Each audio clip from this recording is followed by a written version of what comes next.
Hi, my name is Caroline Smith. This is my presentation on tort liability for EDL 850 Section VA.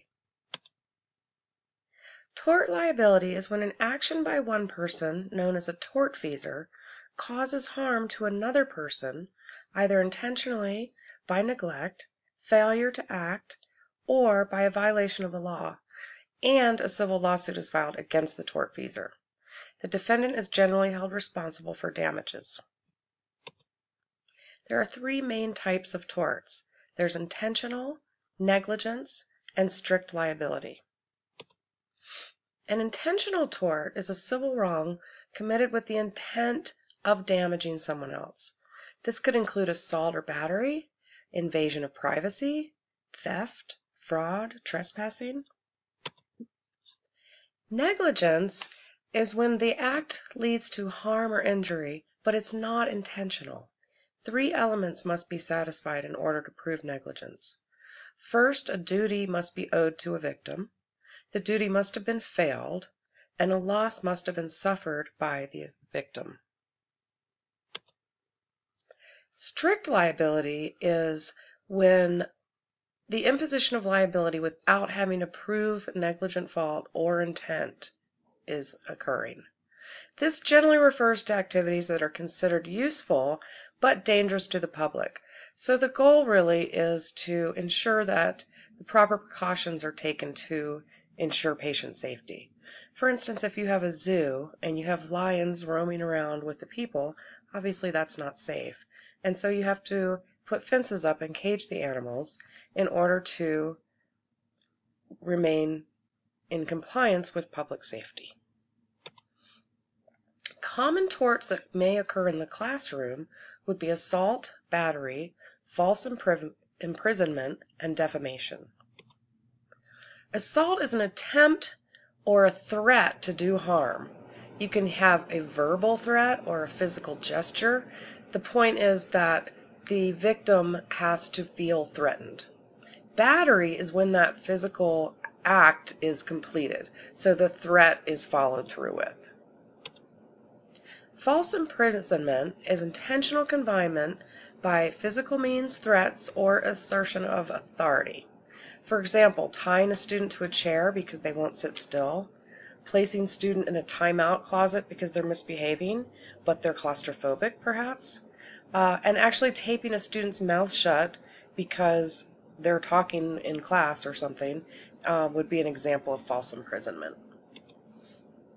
Defamation is when false statements are made that harm a reputation. So, slander would be a verbal statement, whereas libel is written statements.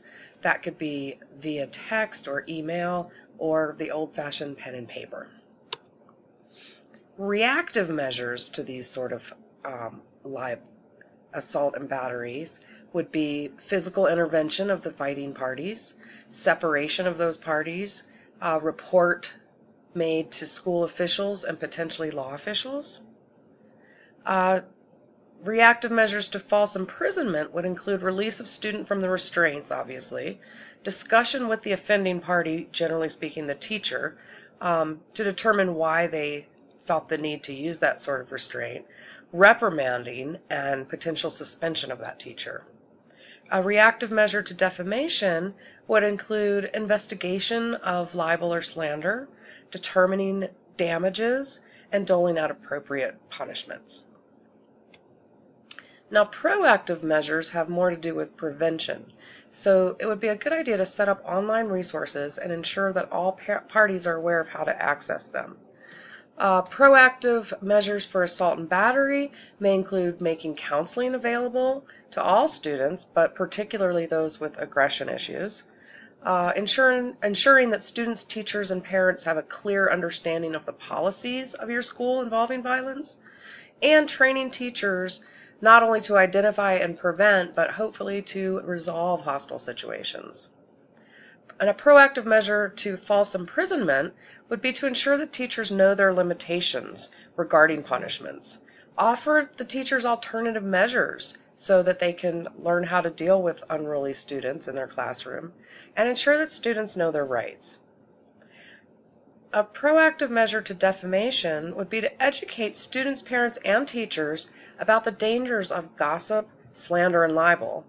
Educate everyone how to communicate in a more positive manner, and ensure that everyone knows the policies involving defamation. It's important to have a set of professional ethics to live and work by. If you exhibit and model clear morals and ethical standards in the school, then it's more likely that the students and parents will then learn from them and model those behaviors themselves. The standards I chose to include with this presentation are ISTE for Teachers 3B, collaborate with students, peers, parents, and community members using digital tools and resources to support student success and innovation.